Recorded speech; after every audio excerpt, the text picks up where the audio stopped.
안녕하세요. 오늘은 지난 시간에 이어 우리나라 최초의 국가인 고조선과 고조선이 멸망하고 우리 한반도에 등장한 여러 국가들에 대해서 알아보겠습니다. 많은 시청 바랍니다. 지난 시간에 선사시대에 대해서 공부를 해보았는데 오늘은 우리나라 최초의 국가 고조선에 대해서 살펴보겠습니다. 그럼 고조선의 건국과 발전에 대해서 알아보겠습니다. 기원전 2333년 단군 왕검이 아사다를 도읍으로 정하고 우리나라 첫 국가인 고조선을 세웁니다. 여기서 단군은 제사장을 뜻하고 왕검은 정치 지배자를 이르는 호칭이지요. 따라서 고조선은 제정일치 사회였다는 것을 알 수 있습니다. 단군 왕검은 건국이념으로 홍익인간을 삼는데 이것은 널리 인간을 이롭게 하자라는 뜻으로 백성을 위한 마음으로 나라를 세웠습니다. 그럼 삼국유사에 실려있는 단군 신화를 살펴보면 옛날 천재이신 환인이 아들 환웅에게 하늘의 증표인 세계의 천부인인 청동검, 청동거울, 청동방울을 주며 인간 세상에 내려가도록 허락을 했지요. 환웅은 바람, 구름, 비를 다스리는 신하와 3천여 명을 데리고 태백산 꼭대기 신단수 아래에 내려와 인간의 일을 다스리게 되었습니다. 어느 날 곰과 호랑이가 찾아와 사람이 되고 싶다고 청하자 환웅은 이 쑥과 마늘만 먹으며 동굴에서 100일을 지나면 사람이 될 수 있다고 하였지요. 이에 호랑이는 포기하고 가버렸지만 곰은 잘 참아내어 21일 만에 여자로 변하여 웅녀가 되었습니다. 여자가 된 곰은 환웅과 결혼하여 남자아이를 낳았는데 그가 바로 단군 왕검이 되었습니다. 이 신화에서 나타나는 고조선은 제정일치사회, 또 하늘에서 내려와 우리 민족을 선택함으로 우리는 선택받은 민족이라는 선민사상, 인간의 세계로 내려올 때 바람, 구름, 비를 데리고 왔다는 것은 농사의 중요한 환경을 의미하므로 농경사회를 말하고 곰을 숭배하는 지신족과 천신족인 환웅부족의 결합을 나타내는 토테미즘의 신앙을 가진 사회였다는 것을 말하고 있습니다. 이번에는 고조선의 세력 범위를 알아보겠습니다. 고조선의 세력 범위에서만 나타나는 청동기 유물이 있습니다. 비파형 동gon과 북방식 고인돌과 미송리식 토기는 고조선이 있는 지역에서만 발견되는 유물로 이 유물의 위치로 고조선의 세력 범위를 짐작할 수 있습니다. 다음은 고조선 사회에 대해서 알아보겠습니다. 중국의 역사서 한서지리지 고조선편에는 고조선 사회를 서술하고 있는데요. 고조선은 연맹왕국의 성격을 띠고 있고 관료제도가 존재한 흔적이 있지요. 토착적 기반을 나타내는 상, 국왕 직속 관리인 경, 대신, 최고 무관인 장군이라는 관료가 있었다는 내용이 있습니다. 이어서 고조선의 8조법을 살펴보겠습니다. 한서지리지에는 8조 중 3조항만 전해져 내려옵니다. 사람을 죽인 자는 사형에 처한다. 이는 엄격한 사회질서와 생명 중시를 나타내고 남에게 상해를 입힌 자는 공물로서 배상한다. 이는 농경사회와 개인재산을 인정함을 나타냅니다. 또한 남의 물건을 훔친 자는 데려다가 노비로 삼는다. 단 스스로 면하려면 한 사람당 50만 전을 내야 한다. 이는 계급사회와 노비가 존재했음을 나타내고 있습니다. 다음은 위만조선에 대한 내용입니다. 위만조선은 위만부터 아들로 계승해 우고왕까지 3대 86년간 존속하게 됩니다.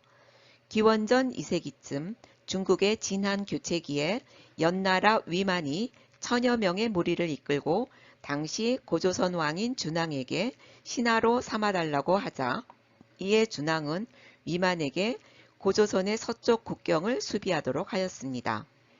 그러나 위만은 오히려 왕검성에 쳐들어가 준왕을 축출하고 자신이 왕이 되었습니다. 기원전 194년의 일이죠. 이렇게 왕이 된 위만은 중국으로부터 철기 문화를 본격적으로 수용하여 주변의 진나라에게 비싸게 파는 중개무역으로 이익을 독점하면서 성장하게 됩니다. 이에 한나라 무제는 고조선을 공격하여 고조선은 기원전 108년에 멸망하게 됩니다.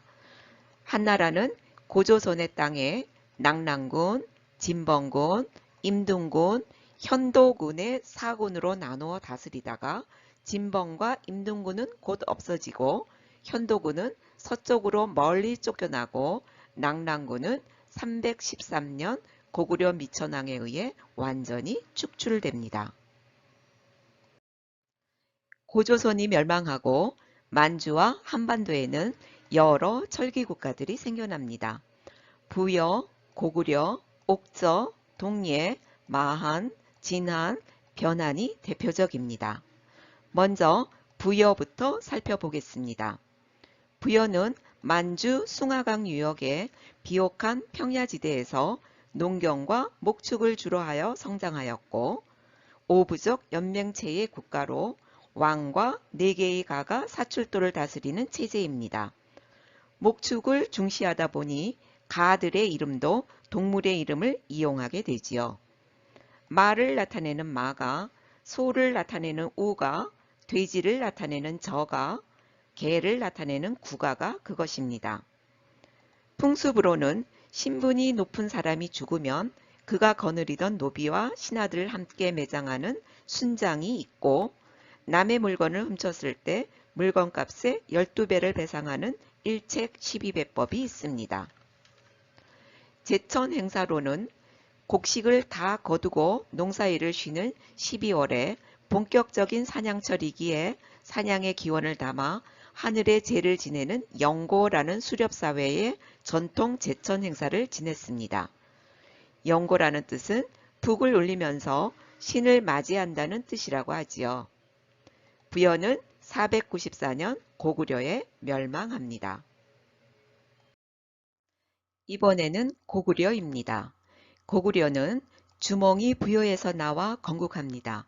고구려도 부여처럼 오부족 연맹국가인데 계루부, 연노부, 소노부, 순노부, 전로부로 계루부에서 왕을 뽑고 전로부에서 왕비를 뽑았습니다. 그래서 왕을 배출한 계루부와 나머지 4개의 가들의 모임인 제가가 모여 고구려를 이끌게 됩니다. 풍습으로는 결혼을 한 후 신랑이 신부집 뒤에 작은 집을 짓고 살다가 자식이 성장하면 신랑 집으로 가는 풍습인 서옥제가 있고 형이 죽으면 형수를 동생이 취할 수 있는 형사취수제가 있습니다.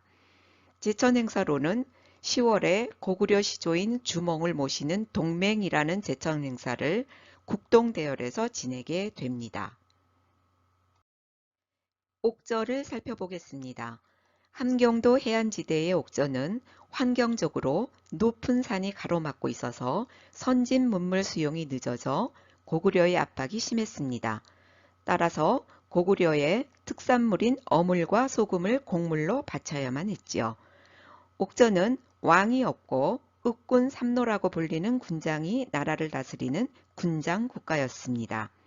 풍습으로는 며느리가 될 아이를 미리 데려다가 길러 신부집에 예물을 주고 데려오는 민며느리제가 있었고 가족 중에 누군가가 죽으면 일단 시체를 감해장했다가 나중에 뼈를 추려서 가족 공동묘에 묻는 가족 공동묘제가 있습니다.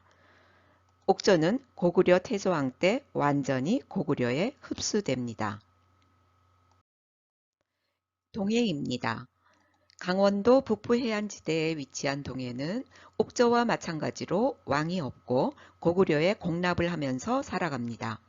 특산물로는 짧은 궁인 단궁, 키가 작은 말인 과하마, 바다 표범의 가죽인 반어피가 유명하지요. 풍습으로는 다른 부족의 땅에 함부로 들어가면 노비와 소, 말로 갚는 책화가 있었고 엄격한 조계원 풍습이 있었습니다. 제천 행사로는 10월에 하늘을 향해 춤춘다는 무천이라는 제천 행사가 있었고 동해는 5세기 광개토 대왕 때 완전히 고구려에 흡수됩니다. 마지막으로 사만입니다. 사만은 목지국을 중심으로 백제 지역의 마한, 신라 지역의 진한, 가야 지역의 변한으로 연맹체를 형성합니다. 사만도 왕이 아닌 군장이 나라를 다스렸는데 이곳은 재정분리사회로 정치는 신지읍차라고 불리는 지배자가 제사는 천군이라고 불리는 제사장이 소도라는 신성한 지역을 다스리게 됩니다. 사만은 위치적으로 날씨가 따뜻해서 벼농사를 많이 지었기 때문에 서로 이를 돕는 둘의 품앗이가 발달했습니다. 제천 행사도 1년에 2번이 있는데 씨 뿌리기가 끝난 5월에 5월제와 곡식을 추수한 뒤인 10월에 10월제가 있었습니다. 사만 중 특히 변화는 질 좋은 철이 많이 생산되어 외와 낭랑에 수출도 하였습니다. 지난 시간과 이번 시간에 걸쳐서 우리나라의 역사의 시작편을 다 마치고 다음 시간은 제2편 삼국의 성리편으로 강의가 진행됩니다. 오늘 시청해 주셔서 감사합니다.